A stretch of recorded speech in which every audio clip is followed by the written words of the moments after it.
नमस्कार, राज्यसभा टीवी में आपका स्वागत है। मैं हूं दीपक डोभाल। बिहार की रणभेरी का अब आखिरी पड़ाव करीब आ गया है, लिहाजा आखिरी दौर का प्रचार चरम पर पहुंच चुका है। प्रधानमंत्री नरेंद्र मोदी ने आज 3 सभाओं को संबोधित किया, तो वहीं कांग्रेस उपाध्यक्ष राहुल गांधी ने महागठबंधन की ओर से मोर्चा संभाला। इस बीच अपशब्दों के इस्तेमाल पर चुनाव आयोग सख्त हो गया है और कई बड़े नेताओं से जवाब तलब भी किया गया है। इसके साथ साथ आज आपको दिखाएंगे बिहार चुनाव से जुड़ी कुछ और खबरें, लेकिन सबसे पहले हेडलाइंस पर एक बार नजर। चरम पर 5वें दौर का प्रचार। एनडीए के लिए नरेंद्र मोदी की 3 रैलियां, तो महागठबंधन की ओर से राहुल गांधी ने संभाला मोर्चा।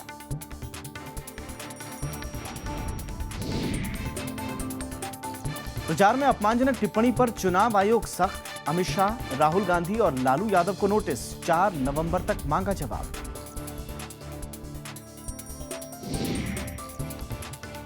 कांग्रेस नेता मल्लिकार्जुन खड़गे का केंद्र की नीतियों पर सवाल। बीजेपी से पूछा, आरक्षण से जुड़े भागवत के बयान की क्यों नहीं हुई निंदा।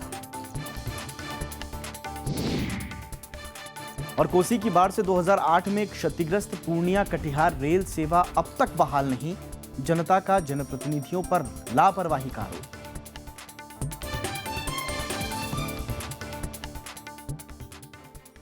बिहार में 5वें और आखिरी दौर के लिए अब चंद रोज बचे हैं, लिहाजा चुनाव प्रचार चरम पर पहुंच गया है। एनडीए की ओर से प्रधानमंत्री नरेंद्र मोदी ने मोर्चा संभाला और 3 चुनावी सभाओं को संबोधित किया। उन्होंने महागठबंधन पर तीखे प्रहार किए। वो दिन रात यही कहते हैं, मोदी बिहार क्यों आते हैं? क्या बिहार आना गुनाह है क्या? उनको डर क्यों लगता है भाई? कुछ इसी अंदाज में प्रधानमंत्री ने आखिरी दौर की आखिरी चुनावी सभाओं का आगाज किया। बिहार के लोगों के आशीर्वाद के कारण बैठा हूं।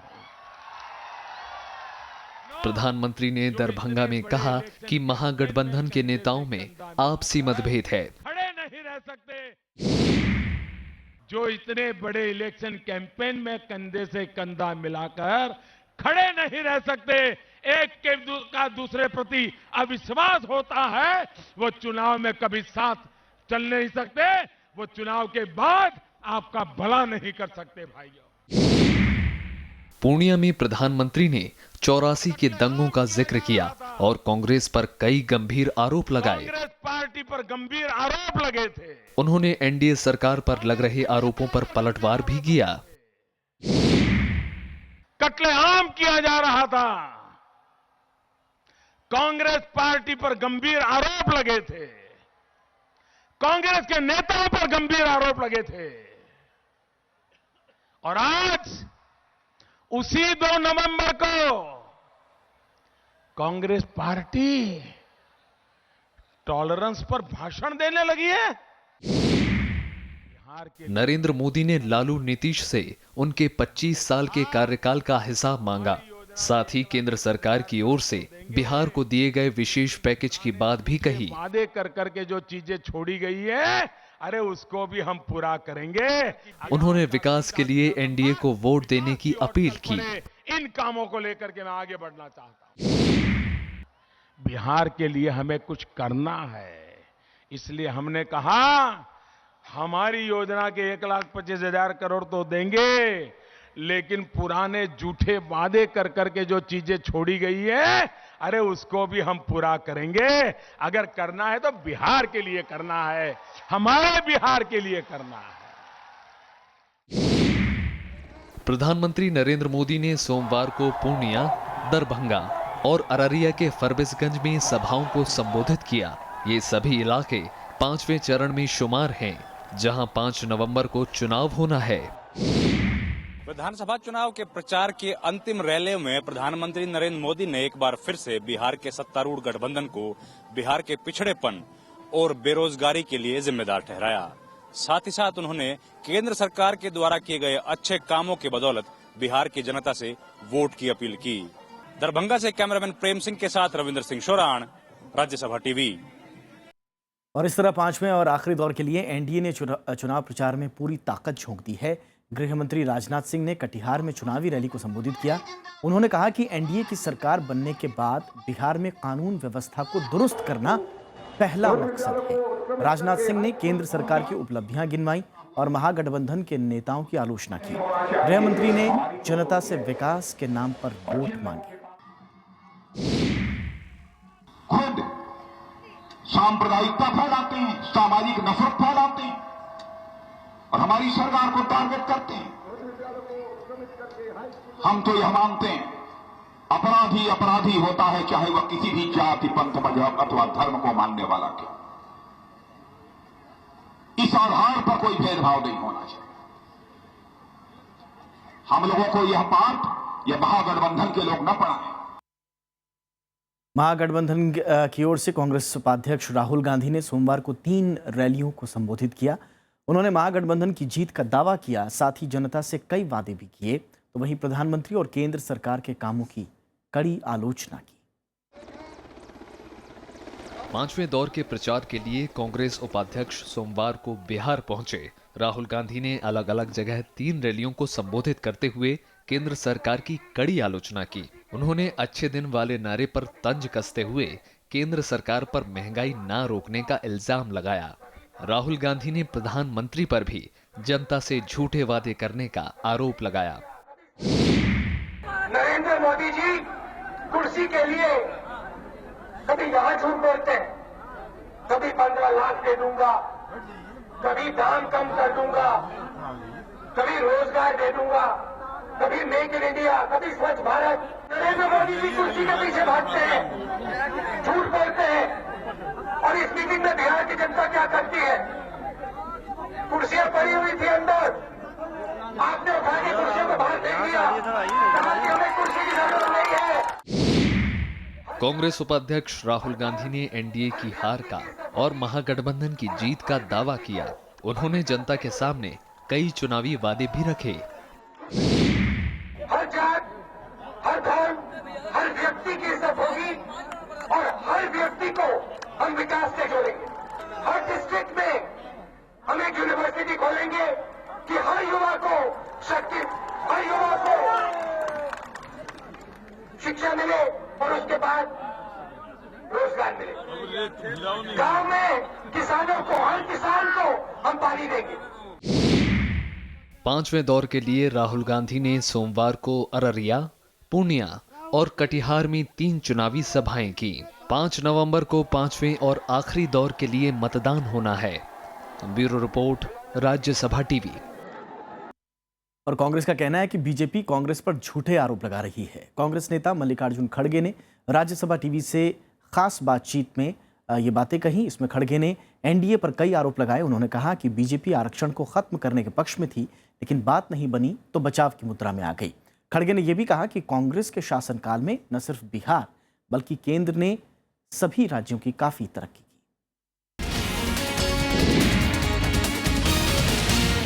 इस वक्त हमारे साथ कांग्रेस के वरिष्ठ नेता मल्लिकार्जुन खड़गे साहब हैं।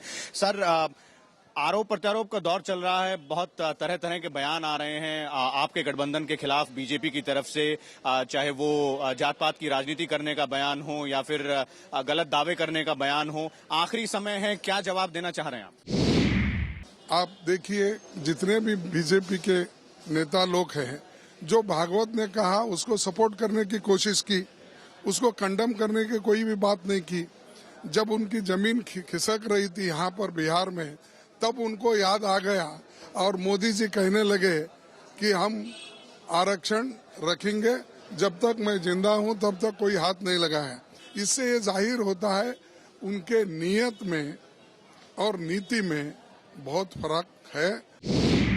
एनडीए के लोग कह रहे हैं कि 65 साल राज किया महागठबंधन के लोगों ने, 40 साल कांग्रेस, 15 साल आरजेडी, 10 साल नीतीश कुमार, और अब रेफरेंडम इस 65 साल के राज पर है। 1.5 साल जो एनडीए की सरकार रही उस पर नहीं है। गलत सवाल उठाए जा रहे हैं। देखिए, 65 साल जो हुकूमत की, हम उसका हिसाब देंगे। इस देश में इतने स्कूल थे, इतने कॉलेज थे, और जो मेडिसिन सर्कल में, सिडनी में, दूसरे देशों में जाके जो ग्रेजुएट लोगों से तालियां बजा लिए, वो लोग इन्हीं के जमाने में पैदा हो गए हैं क्या? उतने इंजीनियर इन्हीं के जमाने में हो गए, इतने डॉक्टर इन्हीं के जमाने में हो गए हैं, इतने स्कूल इन्हीं के जमाने में खोले हैं, इतने इंजीनियरिंग कॉलेज, आईआईटी, इतने पब्लिक सेक्टर्स क्या इन्हीं के जमाने में हो गए हैं? तो क्या ये बिहार चुनाव 1.5 साल की एनडीए की सरकार पे रेफरेंडम माना जाए? देखिए, रेफरेंडम की बात नहीं करता हूँ।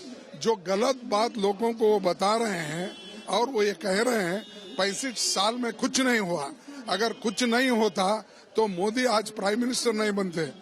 इस देश में लोकतंत्र को बचाने के लिए लोगों के हित में जो भी काम किया कांग्रेस ने किया है और उसी के वजह से आज वो पार्लियामेंट्री डेमोक्रेसी में जिंदा है।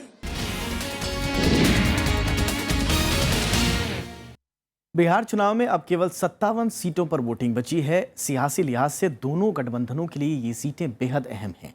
नीतीश कुमार इन सीटों पर महागठबंधन को जीत दिलाने के लिए जुट गए हैं।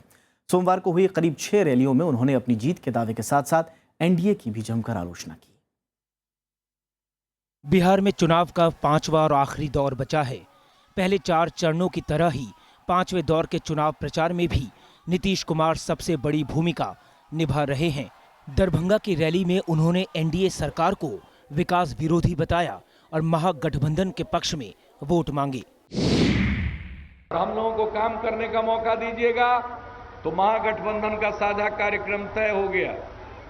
10वां 12वां तक पढ़ने का उपाय हम लोगों ने किया है अभी, लेकिन आज भी कॉलेज और यूनिवर्सिटी में माँ बाप अपनी गरीबी के कारण अपने बेटे बेटियों को नहीं भेज पाते। इसलिए जो भी लड़का हो या लड़की आगे पढ़ना चाहेगा उसको 4 लाख रुपया का स्टूडेंट क्रेडिट कार्ड हम लोग उपलब्ध कराएंगे ताकि माँ बाप पर बोझ बने बिना वो आगे की पढ़ाई करे। नीतीश ने सोमवार को पूर्णिया, सुपौल, मधुबनी के फुलपारस और दरभंगा के अलीनगर, बेनीपुर और बहादुरपुर में भी जनसभाएं की। उन्होंने विपक्षी दलों पर निशाना साधने के साथ ही अपने कार्यकाल की उपलब्धियों का जिक्र भी किया। आज लड़का लड़की सबको साइकिल योजना का लाभ मिलता है। जब हमने साइकिल योजना शुरू की थी तो लड़कियों की कुल संख्या 9वीं क्लास में थी मात्र 1,70,000 और आज खुशी होती है लड़कियों की संख्या इस साल बढ़कर 9वीं क्लास में हो गई है 8,15,000। बिहार में आखिरी दौर का मतदान 5 नवंबर को होना है। बिहार में लालू प्रसाद और कांग्रेस से गठबंधन का फायदा नीतीश को मिलता है या नहीं, ये 8 नवंबर को मतगणना के दिन पता चलेगा। Bureau report, Rajya Sabha TV. और इस वक्त पटना से वरिष्ठ पत्रकार निवेंदु जी हमारे साथ जुड़ चुके हैं। उनका रुख करते हैं। निवेंदु जी, बहुत बहुत स्वागत है आपका। ये जो आखिरी दौर अब बचा हुआ है, 57 सीटों पर वोटिंग होनी है, कितनी अहम है ये दोनों ही गठबंधनों के लिए? आप कितना महत्वपूर्ण मानते हैं इन सीटों को? जी दीपक जी, काफी महत्वपूर्ण है ये 5वां चरण इस लिहाज से भी जी कि जो 4 चरण अब तक हो चुके हैं तो जीत के दावे अलग अलग तरीके से किए जाते रहे। ये माना जाता रहा कि 2 चरणों में महागठबंधन अच्छा किया है, जबकि तीसरे और चौथे चरण में एनडीए के अच्छे करने की बात आ रही। लेकिन 5वां चरण इस लिहाज से महत्वपूर्ण है कि ये 5वां चरण ही है जो सीमांचल का इलाका है, जो उत्तर बिहार का मिथिलांचल का इलाका है। और इस इलाके में एक खास बात यह है कि ये पूरा इलाका कभी जो है वो महागठबंधन के प्रभाव क्षेत्र का इलाका था। बाद में अब ये इस इलाके में एनडीए यानी बीजेपी के भी पकड़ है। तो इसलिए यह मुकाबला महत्वपूर्ण है कि बीजेपी क्या अपने इलाके बचा पाती है या फिर महागठबंधन की पार्टियां यानी आरजेडी, जेडीयू ये फिर उस पर दखल कर पाती हैं, धावा कर पाती हैं। दूसरी बात यह है कि सीमांचल का इलाका जहां की बात हो रही है कि ओवैसी फैक्टर कितना काम करेगा, तो उसका भी टेस्ट इस बार होना है। वैसे अब तक के जो ट्रेंड्स आ रहे हैं चुनाव में वो मुस्लिम मतदाताओं के बारे में, तो किशनगंज मैं भी गया था, वहां से लौटकर जो आया तो वहां आमतौर पे मुस्लिम मतदाताओं में एक बात ये थी कि हम आखिरी समय तक देखेंगे कि हमारा हित कौन रखता है, हमारा हित कौन देखेगा, किससे हमारा हित रक्षण होगा, तो इसमें वो वोट कास्ट करेंगे। तो वैसी फैक्टर को भी सीमांचल में देखना दिलचस्प होगा। और कांग्रेस का ये पुराना इलाका है तो कांग्रेस यहाँ अपनी सीटें कुछ निकालने की उम्मीद में है। लेकिन एनडीए यानी कि पूरा मोदी की लगातार प्रधानमंत्री की सभाएं इस बीच हुई हैं, तो उन सभाओं का कितना असर हो पाता है ये देखना दिलचस्प होगा इस इलाके में। अच्छा सर, क्या अभी जो 4 चरण हुए हैं क्या उसमें कुछ तस्वीर ग्राउंड लेवल पे, क्योंकि कयास और अनुमान बहुत उभर के सामने आ रहे हैं, कभी बीजेपी के पक्ष में, कभी कभी एनडीए के पक्ष में, कभी महागठबंधन के पक्ष में, कुछ कोई जानकारी, कोई वर्ड ऑफ माउथ, कुछ पता चल पाया हो कि क्या ट्रेंड क्या कह रहा है, वोटर्स क्या कह रहे हैं, अनुमान क्या कह रहे हैं? दीपक जी, ये तो बहुत बताना मुश्किल है। 8 तारीख का इंतजार ही करना होगा। लेकिन ये जी देखिए, दरअसल चुनाव ये पूरा हुआ तो शुरू से देखेंगे कि महागठबंधन अपने तर्ज पर चुनाव में उतरा। जिस तर्ज पर लालू चुनाव लड़ते रहे हैं, जिस तर्ज पर नीतीश चुनाव लड़ते रहे हैं, लेकिन एनडीए जिस तर्ज पर चुनाव लड़ने आया प्रधानमंत्री मोदी के नेतृत्व में, साफ ऐसा लगा कि जैसे कि बीजेपी के पास कोई ठोस एजेंडा नहीं है, यानी कि वो अपना एजेंडा नहीं सेट कर पाए। या तो महागठबंधन के एजेंडे का काउंटर करते रहे, या फिर ऐसे एजेंडे उठाते रहे जिनमें खुद ही वो उलझ जाते रहे। तो एक जो विकास का मुद्दा था, जो कि मोदी को जिस नाम से जाना जाता था, या फिर एक बिल्कुल फेयर इलेक्शन, एक बदलाव की बात कि केंद्र में मोदी तो बिहार में ही मोदी, कुछ ऐसे ही मुद्दे पर शायद चुनाव लड़ी होती है एनडीए, तो कुछ तस्वीर बिल्कुल साफ हुआ दिखाई देती। लेकिन हुआ कुछ नहीं, सब एक तरह से कहें कि झोल झाल जैसी स्थिति हो गई है। लेकिन एक बात निकल कर आई है कि वोटों में जो कई तरीके से पासा फेंका राजनीतिक दलों ने, उसमें एनडीए के तरफ से जो पासे फेंके गए, तो एनडीए को लग रहा था कि साहब जो अल्पसंख्यक वोटर्स हैं वो तो हमारी तरफ आने वाले नहीं हैं। हालांकि कोशिश उन्होंने शुरू में की, तो ऐसे में फिर उन्होंने जो है ऐसे मसले उठाने शुरू किए ताकि एक जो अल्पसंख्यकों के खिलाफ एक हिंदू वोटों की गोलबंदी की जा सके। हिंदू वोटों की गोलबंदी कितनी हो पाई पता नहीं, चूंकि ये बिहार है और जात जमात में बटा हुआ पूरा वोटर है। लेकिन इसमें एक बात तो दिखाई दी है कि जो मुस्लिम मतदाताओं की गोलबंदी है वो हो चुकी है, पिछड़ों की गोलबंदी हो चुकी है। और एक बात खास तौर पे ये कि महिलाओं की तादाद जो है वोटरों के तौर पे बाहर निकल के खूब आ रही है, पिछले चुनाव में आती रही। जी बिल्कुल। ये महिलाएं कहाँ वोट कर रही हैं? बिल्कुल जाहिर तौर पर ये महिला वोटर अभी तक नीतीश कुमार की वोटर रही हैं। अभी जैसे देखिए 7 निश्चय जो नीतीश कुमार का है, जो चुनाव में लगातार वो अपने भाषणों में बोल भी रहे हैं कि हम क्या क्या करेंगे, तो ये पर्टिकुलर एक एक पॉइंट बता रहे हैं जिसमें सारे वोटर वर्ग का है। तो कहीं ना कहीं ये वोटर को प्रभावित कर रहे हैं, ऐसा माना जा रहा है। लेकिन बीजेपी जहां जहां है वो अपने पक्ष में अच्छा वोट कास्ट करा पाई है, लेकिन एलाइज जो है उसके, जैसे कि उपेंद्र कुशवाहा हैं, जीतन राम मांझी हैं, रामविलास पासवान हैं, मैं समझ रहा हूँ सर, मैं समझ रहा हूँ। चुनाव चिन्ह भी इसमें कहीं ना कहीं आड़े आ रहा है। जी सर, और देखिए कमल छाप तो सब लोग जानते हैं, लेकिन पंखा और टेलीफोन कोई नहीं जानता है। जी, और जैसा सर आपने पहले भी कहा, कमल के अलावा समझ में नहीं आता है तो दूसरे दलों में भी वोट दे रहे हैं आम मतदाता। बिल्कुल नवेंदु जी, जैसा आपने पहले भी कहा कि मौजूदा वक्त में ये कहना अभी मुश्किल है कि कहां दरअसल वोट पड़े हैं, किसके पाले में गए हैं। और जाहिर सी बात है, आपने जैसा कहा कि ये बिहार है और तमाम तरह के समीकरण यहां पर मौजूद रहते हैं राजनीतिक लिहाज से, और इसके लिए हमें 8 तारीख का ही इंतजार करना होगा जब जनता असली फैसला सुनाएगी। 5वां चरण बहुत दिलचस्प होगा। और 5वां चरण भी दिलचस्प होगा। बहुत बहुत शुक्रिया सर हमसे बातचीत करने के लिए और वक्त निकालने के लिए।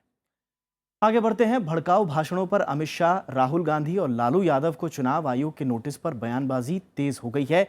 बीजेपी और महागठबंधन के नेता एक दूसरे पर आचार संहिता तोड़ने का आरोप लगा रहे हैं। चुनाव आयोग ने प्रचार के दौरान विवादित बयानों पर फिर से सख्त रुख दिखाया है। ताजा मामला बीजेपी अध्यक्ष अमित शाह, कांग्रेस उपाध्यक्ष राहुल गांधी और आरजेडी प्रमुख लालू प्रसाद यादव के बयानों का है। आयोग ने तीनों नेताओं को आचार संहिता के उल्लंघन मामले में कारण बताओ नोटिस भेजा है। बीजेपी और कांग्रेस इन नोटिसों पर एक दूसरे को आईना दिखा रहे हैं। How Rahul Gandhi can use religion in his campaign when he uses word called Hindu and Muslims. Then secondly, Nitish Lalu ji has to also answer how he has commented on the Prime Minister as vampire, and also on Amit Shah ji that he's a man-eater. There is nothing wrong in that. That's a part of the political discourse. It is not an allegation. You have to go by the statements, by the ideology, by the manifestos over the years. It is not something which has happened overnight. RJD अध्यक्ष लालू प्रसाद यादव ने कहा है कि आयोग को notice का जवाब दिया जाएगा। जवाब देंगे, 4 दिन पहले जवाब दे देंगे। ऐसा पहली बार नहीं है जब आयोग ने विवादित बयानों का संज्ञान लिया है। बयानों को लेकर आयोग पार्टी के नेताओं को कई बार हिदायत दे चुका है। Bureau report, Rajya Sabha TV. और 5 चरणों में हो रहे बिहार चुनाव के 4 दौर खत्म हो चुके हैं और अब बारी 5वें दौर की मतदान की है, जिसके लिए 5 नवंबर को 9 जिलों की 57 सीटों पर वोट डाले जाएंगे। आइए देखते हैं बिहार में अब तक हुए मतदान का सफर।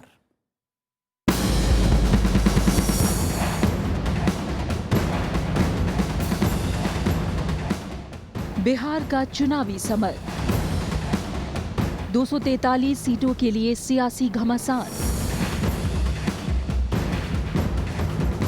12 अक्टूबर को पहले दौर के मतदान के साथ शुरू हुआ बिहार विधानसभा चुनाव का सफर अब अंतिम पड़ाव पर है। बिहार चुनाव के पहले दौर में 10 जिलों की 49 सीटों पर करीब 57% मतदान हुआ, जबकि 16 अक्टूबर को 6 जिलों की 32 सीटों पर वोट डाले गए। नक्सल पीड़ित इलाकों में पिछले विधानसभा चुनाव की तुलना में खासा उत्साह दिखा। इस दौर में करीब 52.10% मतदान हुआ। बिहार में जितने भी पॉपुलेशन है, जितने भी लोग हैं, सबके पास खाना और कपड़ा और मकान होना जरूरी है। दुर्गा पूजा और दशहरा जैसे त्योहारी मौसम के चलते दूसरे और तीसरे दौर के मतदान के बीच लंबा अंतराल था। 28 अक्टूबर को तीसरे दौर के लिए 6 जिलों की 50 सीटों पर वोट डाले गए।